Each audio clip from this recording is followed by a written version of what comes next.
In this video, I will be showing how to add an assignment to Google Classroom that gives students view-only rights for the file. To get started, I'll go over to the plus sign and select Create Assignment. Then I'll type in the name of the assignment I want to have displayed for the students.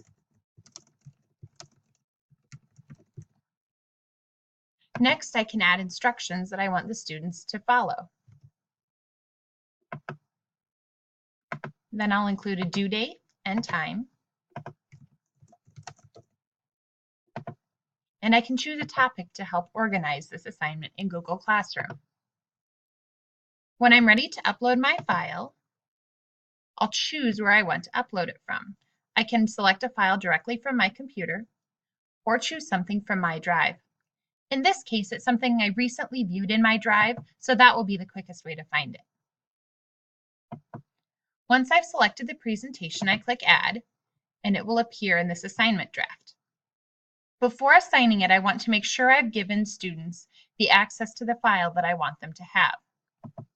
There are three options. Students can view file, students can edit the file and make changes to the file I've shared with them, or I can make a copy for each student. In this case, I only want the students to be able to view this presentation I'm sharing with them. I do not want them to be able to add or make changes to it. So I want students can view file. Next, I'm ready to assign it, and it will appear in my Google Classroom as an assignment that they can access. Again, students will have only the ability to view this file. They will not be able to make changes to it. Any comments they will add will be here in Google Classroom, not on the file itself.